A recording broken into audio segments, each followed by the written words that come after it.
Assalamualaikum warahmatullahi wabarakatuh. Sebelumnya saya ucapkan terima kasih atas kesempatan yang diberikan kepada saya.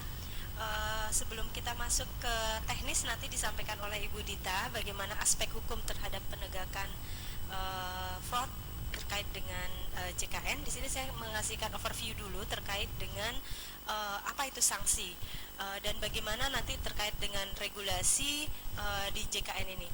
Di sini kita tahu bahwa untuk melihat sifat dari suatu peraturan, kita harus melihat dulu sifat peraturan itu apakah regeling atau base checking. Regeling itu adalah pengaturan, sementara base checking itu adalah keputusan. Karena dari dua jenis bentuk peraturan tersebut, kita bisa melekatkan di dalam kedua bentuk regeling atau base checking itu bentuk sanksi yang melekat di dalam peraturan atau regulasi tersebut. Nah, di sini perbedaan antara peraturan regeling dengan base checking. Kalau untuk peraturan di sini, peraturan atau regeling itu merupakan suatu produk hukum, entah itu bentuknya undang-undang. Jadi nanti di sini bentuk peraturan itu bisa dalam bentuk undang-undang, peraturan presiden, PP, peraturan pemerintah, ataupun bentuk peraturan daerah, tapi sifatnya adalah mengatur. Jadi sifat dari peraturan regeling itu adalah sifatnya mengatur, sifatnya general dan abstrak. Tetapi di sini walaupun dia sifatnya mengatur, harus jelas perlekatan sanksinya. Apakah di dalam pengaturan regeling itu sanksinya akan dilekatkan sanksi yang mengikat dalam pengaturan subjek dari apa peraturan itu. Lalu di sini pengujian untuk peraturan di bawah undang-undang itu dilakukan judicial review. Makanya di sini tugas dari Mahkamah Konstitusi adalah untuk mereview peraturan-peraturan yang belum terpenuhi dalam unsur-unsur pengaturannya itu. Dia sifatnya seperti contoh kita mengambil Undang-Undang Nomor 40 Tahun 2004 tentang sistem SJSN. Di sana sifatnya adalah bentuknya adalah regeling atau peraturan. Tetapi di dalam peraturan tersebut belum jelas kita temukan. Jadi ada kelemahan. Jadi di sini kita bisa langsung membedah atau menginterpretasikan di dalam satu peraturan. Di sini kalau dia bentuknya regeling, dia harus memuat bagaimana pengaturan sesuatu hal. Dalam hal ini sesuatu hal di sini adalah SJSN. Bagaimana apabila para pihak yang diatur dalam regeling itu tidak melakukan apa yang diatur, sanksi apa yang diberikan. Nah, dari sanksi ini kita bisa melihatnya apakah bentuk sanksinya administratif, perdata atau pidana. Nanti kita lihat dari jenis peraturannya. Lalu yang kedua, di sini kita melihat dari bentuk atau jenis dari suatu produk hukum, yaitu keputusan atau base checking. Base checking ini selalu bersifat individual atau konkret. Individual ini melekat pada subjek hukum, entah itu untuk individu, orang, atau untuk suatu badan atau organisasi atau badan hukum. Pengujiannya melalui gugatan. Gugatan yang dilakukan melalui peradilan tata usaha negara dan sifatnya sekali selesai atau en malih. Jadi artinya keputusan ini kalau misalkan dia menyalahi dalam konteks hukum umum atau melebihi kewenangan yang dimiliki oleh suatu individu atau dalam hal ini suatu badan hukum yang diberikan kewenangan oleh pemerintah, maka regulasi tersebut yang berbentuknya adalah keputusan atau base-checking itu bisa dilakukan gugatan secara PT-UN.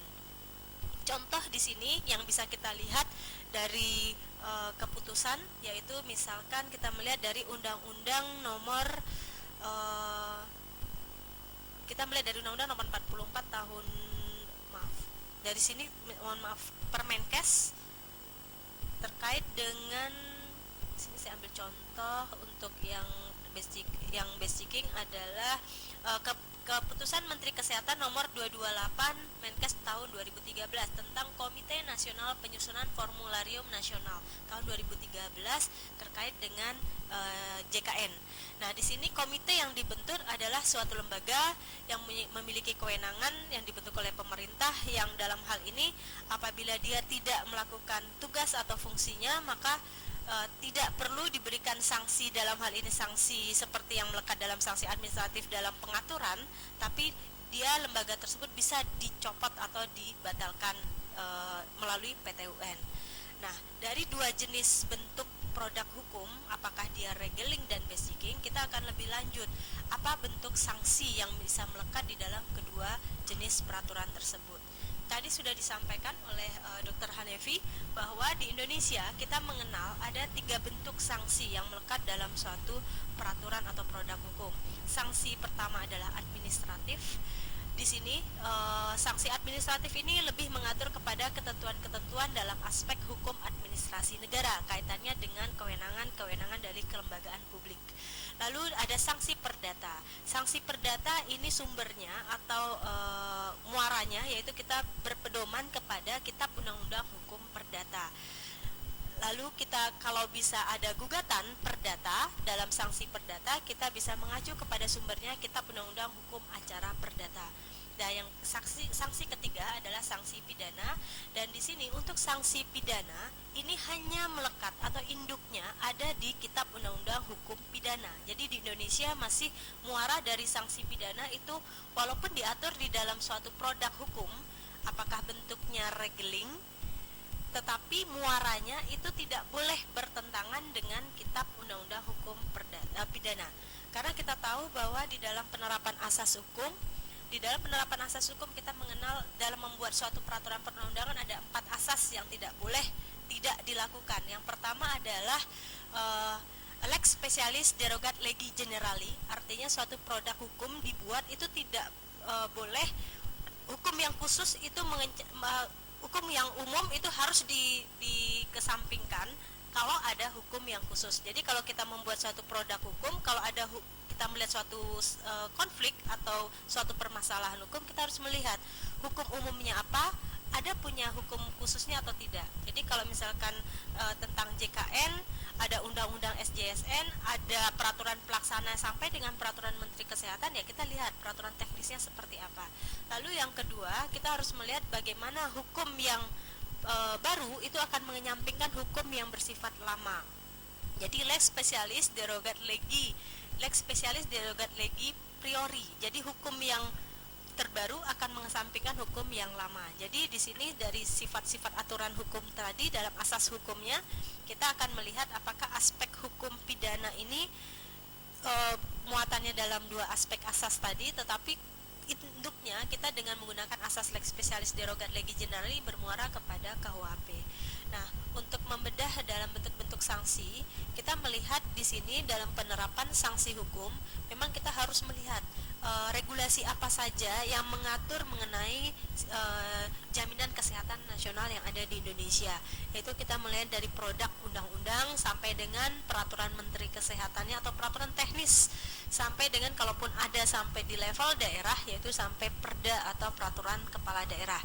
Nah, di sini untuk sanksi sendiri dapat didefinisikan sebagai suatu inti dari penegakan hukum. Penegakan hukum bisa hukum administrasi, hukum perdata, atau hukum pidana. Jadi biasanya sanksi itu melekat pada bagian akhir setiap peraturan. Nah, di dalam kaidah hukum pasti memuat adanya sanksi. Kalau kita sebut dengan istilah in clauda venum, artinya suatu peraturan yang bentuknya regeling pasti harus memuat sanksi, karena itu untuk bukti dari regulasi tersebut tujuannya adalah untuk penegakan hukum. Nah, di sini kita akan melihat untuk sanksi administrasi, saya menambahkan dari yang sudah disampaikan Ibu Putih, bahwa untuk sanksi administrasi ini sasarannya adalah perbuatan. Nah, perbuatan ini kita harus melihat perbuatan yang dibenarkan oleh undang-undang. Kalau dia tidak menjalankan suatu perbuatan sesuai aturan regulasi yang mengatur, maka perbuatan itu adalah perbuatan kita sebut dengan istilah perbuatan melawan hukum. Jadi bisa dikenakan sanksi administratif. Sifat untuk sanksi administratif adalah reparatoir condemnatoir atau melekat terhadap si pelaku dari sanksi tersebut. Nah, prosedurnya di sini secara langsung dapat dilakukan oleh pemerintah tanpa melalui proses peradilan. Ini tadi saya sampaikan untuk sanksi administratif yang bentuknya lebih kepada base checking. Lalu kita masuk kepada macam-macam sanksi dalam ranah hukum administratif. Kita tadi sudah disampaikan oleh Ibu Putih. Di sini bentuk-bentuk sanksi dalam HAN itu yaitu ada bentuknya bisa paksaan pemerintah, bisa penarikan kembali keputusan yang sudah dikeluarkan, lalu pengenaan uang paksa oleh pemerintah dalam hal ini denda, lalu pengenaan denda administratif terhadap si pelaku yang melakukan. Jadi pengenaan uang paksa oleh pemerintah ini bentuknya lebih ke regulasi pengaturan, apa yang sudah dilakukan harus direhabilitasi atau dikembalikan. Lalu pengenaan denda administratif ini lebih kepada si pelaku itu sendiri. Jadi kalau yang poin ketiga, pengenaan uang paksa oleh pemerintah ini lebih kepada institusinya, sementara pengenaan denda administratif ini kepada si pelaku. Nah, selanjutnya di sini pada slide nomor 18, kita bisa melihat bahwa jenis-jenis putusan hakim dalam perkara perdata. Jadi di sini kita lihat, nah, sanksi berikutnya kita melihat dalam bentuk sanksi dalam hukum perdata, yaitu di slide nomor 17 kita ketahui bahwa bentuk sanksi umum dalam hukum perdata yaitu kewajiban untuk memenuhi prestasi. Nah, siapa yang harus memenuhi kewajiban dalam pemenuhan prestasi tersebut? Yaitu para pihak. Konteks dalam hukum perdata yaitu perikatan atau kontrak, yaitu pasal 1320 KUH Perdata. Nah, di sini para pihak itu siapa? Apakah PPK atau dalam hal ini BPJS atau PPK dengan si pasien? Nah, ini yang harus diperjelas di awal. Karena di sini dalam bentuk sanksi yang dilekatkan dalam ranah hukum perdata itu adalah pemenuhan prestasi. Lalu konteks yang kedua dalam bentuk sanksi dalam hukum perdata adanya hilangnya suatu keadaan hukum yang diikuti dengan terciptanya suatu keadaan hukum yang baru. Nah, dari sini dapat diinterpretasikan bahwa jenis-jenis gugatan atau perkara perdata tadi kita sampaikan bahwa ada para pihak yang harus memenuhi prestasinya. Lalu ada hilangnya suatu keadaan hukum yang diikuti dengan terciptanya suatu keadaan hukum baru. Jadi artinya kita harus tahu para pihak di dalam PPK dalam JKN itu para pihaknya siapa. Para pihak di sini apakah PPK, BPJS atau dalam hal ini pasien. Nah, ketiga para pihak tersebut terikat oleh suatu perikatan atau perjanjian. Nah, siapa yang tidak melakukan prestasi maka bisa dikenakan sanksi, dalam hal ini sanksi perdata. Nah, dalam hal dia tidak memenuhi prestasi atau kewajibannya, jadi prestasi itu sama dengan kewajiban yang harus dipenuhi oleh para pihak. Kalau dia tidak memenuhi kewajibannya, maka di sini dia akan dikenakan semacam kewajiban untuk memenuhi dalam bentuk kewajiban dalam sanksi perdata, yaitu dia harus membayar ganti rugi. Jadi konteks dalam hukum perdata yaitu ganti rugi. Sejauh apa yang dia lakukan, seperti di modul 2 disampaikan, sejauh apa yang dia lakukan dia harus mengganti rugi, konteks di dalam hukum perdata tersebut. Nah, sanksi berikutnya kita melihat dalam ranah hukum pidana. Dalam hukum pidana kita melihat bahwa hukum pidana itu sendiri merupakan suatu aturan hukum yang mengikat kepada suatu perbuatan yang harus memenuhi syarat-syarat tertentu, yang syarat-syarat tersebut menimbulkan adanya suatu akibat atau dalam hal ini pidana. Nah, pidana itu bisa dikatakan dengan delik atau pelanggaran. Jadi di sini unsur-unsur dalam hukum pidana atau sanksi pidana yaitu ada perbuatan yang memenuhi syarat-syarat terpenuhinya suatu pelanggaran atau tindakan. Nah, sanksi hukum pidana ini lebih ditujukan kepada orang, karena memang di dalam konteks KUHP subjek dari tindakan pidana tersebut menyebutkan bahwa subjek hukumnya adalah di sini orang. Makanya di sini di dalam KUHP kita melihat unsur-unsur terjadinya suatu tindakan pidana atau perbuatan pidana yaitu harus terpenuhi oleh definisi di sini menyebutkan adalah perbuatan yang memenuhi syarat-syarat tertentu di mana perbuatan itu dilakukan oleh orang. Jadi orang di sini dianggap orang yang telah cakap hukum atau orang yang punya kewenangan untuk melakukan perbuatan hukum tersebut. Jadi kalau misal orang yang dimaksud di sini tidak cakap hukum atau tidak wenang hukum, seperti orang gila, anak yang di bawah umur, maka dia tidak bisa dikenakan sanksi pidana.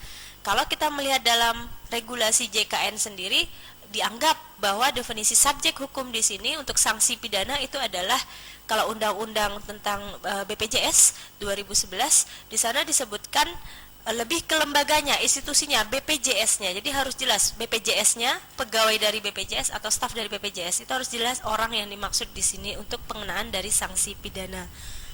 Nah, di sini jenis sanksi pidana itu ada sanksi pidana hukuman pokok dan hukuman tambahan. Ini bisa kumulatif dalam pemberatan suatu tindakan pidana. Jenis-jenis untuk hukuman pokok itu bisa yang terberat, yaitu ada hukuman pokok dan tambahan. Hukuman pokok yang terberat adalah hukuman mati. Yang kedua adalah hukuman penjara. Dan yang ketiga adalah hukuman kurungan dan hukuman denda. Beda antara hukuman penjara dan hukuman kurungan di sini adalah hukuman penjara di sini setelah adanya putusan pengadilan. Sementara hukuman kurungan di sini belum ada bukti-bukti yang terkumpul, jadi masih di dalam hal ini berkas terdapat suatu tindakan pidana, berkas baru sampai di kejaksaan, belum dikirim kepada pengadilan, sehingga di sini kita melihat bahwa bentuk hukuman penjara dan kurungan, kalau hukuman penjara berarti sudah final, sudah ada putusan dari hakim. Dan yang keempat dari hukuman pokok yaitu hukuman denda. Hukuman denda di sini berbeda dengan hukuman denda yang ada di sanksi administratif.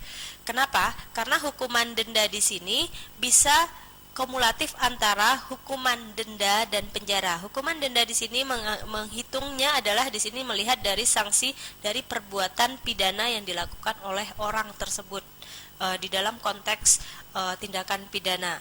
Sementara kalau di dalam hukuman denda atau denda yang diberikan dalam sanksi administratif itu adalah untuk pemulihan kembali pelaku yang mempertanggungjawabkan tindakan tersebut telah terjadi, tapi dalam hal ini tindakan yang dilakukan tidak merugikan orang lain, tapi dalam hal ini tidak merugikan itu dia hanya melakukan kesalahan yang tidak fatal, tidak memenuhi unsur-unsur dari suatu perbuatan tindakan pidana. Nah, yang kedua dalam sanksi pidana itu bentuknya bisa hukuman tambahan. Hukuman tambahan itu seperti pencabutan hak-hak tertentu, perampasan barang-barang tertentu, dan pengumuman keputusan hakim. Nah, di sini hukuman pokok bisa digabung dengan hukuman tambahan terkait dengan bentuk atau berat ringannya suatu tindakan pidana. Nah, di sini slide berikutnya dikatakan bahwa kita harus tahu dulu jenis dari suatu tindak pidana tersebut. Nah, tindakan pidana kita seperti lihat di slide nomor 26. Di sana terlihat bahwa tindakan pidana atau delik atau pelanggaran itu didefinisikan suatu perbuatan yang dapat dikenakan hukuman karena merupakan pelanggaran terhadap undang-undang. Jadi di sini seperti kita lihat di contoh undang-undang BPJS, di sana disebutkan bahwa perbuatan yang dilakukan oleh BPJS atau pegawai dari BPJS itu bisa dikatakan suatu delik pidana atau perbuatan tindakan pidana. Nah, sementara delik itu sendiri harus kita jelas untuk perbuatan di dalam fraud dalam bidang kesehatan, apakah deliknya ini delik biasa atau tindak pidana biasa ataukah tindak pidana khusus ataukah tindak pidana aduan. Karena kalau dalam konteks sanksi dalam hukum perdata, kalau dalam hukum perdata siapa yang merasa dirugikan dia harus mempertanggungjawabkan atau harus melaporkan kerugian yang telah dideritanya.